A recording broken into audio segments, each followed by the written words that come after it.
80,000 से ज्यादा मुस्लिम वोटर्स इस विधानसभा क्षेत्र में अपने वोटों का इस्तेमाल करते हैं।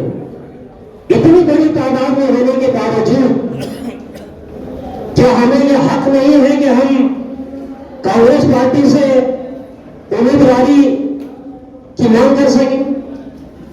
है हमें हक, लेकिन सियासतदानों ने जो हमें बांट रखा है, टुकड़े टुकड़े कर दिए हैं, और वो पॉलिसी शहर जालना में अपनाई जा रही है कि आजादी के पहले अंग्रेजों ने जिस तरह से हिंदुस्तान पे राज किया और आपस में ग्रुपबंदी बना दी, आपस में लड़वा दिया और वो इक़्तिदार पे जमे रहे, उन्होंने हुकूमत की है।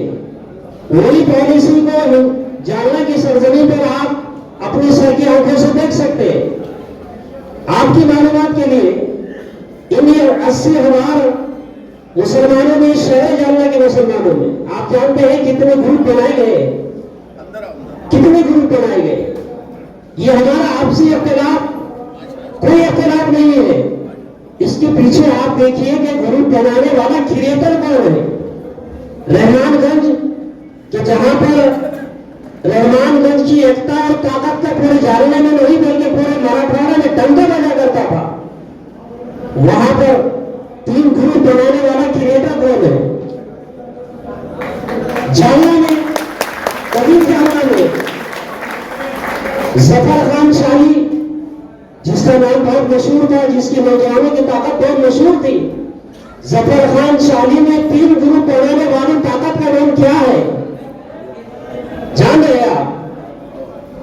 कदीम जालना, चंदन खीरा, मुगल बवार, कादराबाद, दुखी नगर, मिल्लत नगर, टट्टूपुरा, कौन सा ऐसा हमारा एरिया नहीं है कि जहां पर मुसलमान एक प्लेटफॉर्म पे आपको नजर आ रहा है।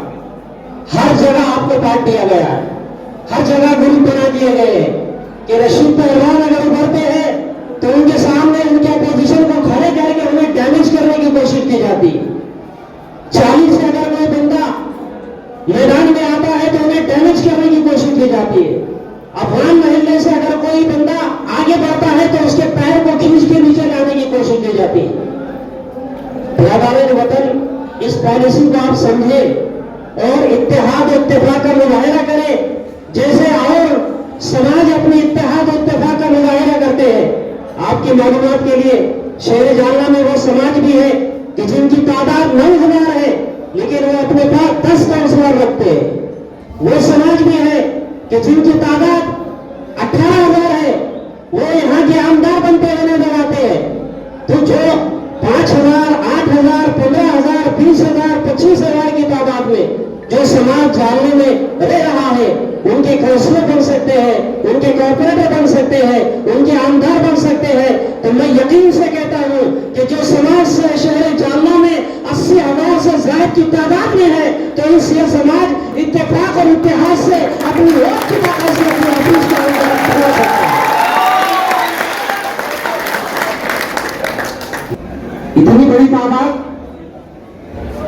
जो हमारे 2 आमदार कभी ये आते हैं, कभी वो आते हैं, कभी ये गिरते हैं, कभी वो आते हैं, कभी वो गिरते हैं, तो कभी ये आते हैं। लेकिन ये आने वाला जो विधानसभा है, मैं समझता हूं कि ना ये आएंगे ना वो आएंगे, अगर आएंगे तो ये आएंगे। लेकिन ये कब आएंगे कि मुस्लिम समाज के साथ और दीगर समाज जो सेकुलर जरूर रखते हैं वो भी अपना हाथ लगाए। क्यों? कि हमने, मुसलमानों ने कभी भी, याद रखो आप, हमने कभी जातिवाद पे वोट नहीं दिया है, कभी भी नहीं। हिंदुस्तान आजाद हुआ जब से लेकर आज तक मुस्लिम समाज ने पूरे हिंदुस्तान में वोट ये देखकर नहीं दिया है कि ये फलाना समाज का इंसान है, इसको वोट देंगे या नहीं देंगे, कभी तय नहीं किया है। सेकुलर जरूर को हमने देखा है। कल्याणकारी के मुस्लिम समाज के पूरे जालना जिले के मुसलमानों ने एक तरफा वोटिंग कर कल्याणकारी साहब को जिला जालना का MP मुकर्रर किया है।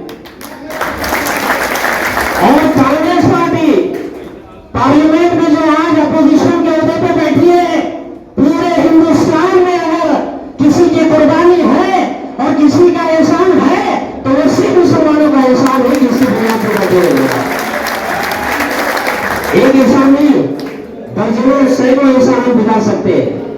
लेकिन हम ये चाहेंगे कि हम अपनी मेजोरिटी की बुनियाद पर और 70 साल में पहली बार हम मुतालबा कर रहे हैं कांग्रेस पार्टी से, वो इसलिए कि आपको सेकुलर का स्टाइल लगा हुआ है और हम भी आपको सेकुलर मानते हैं।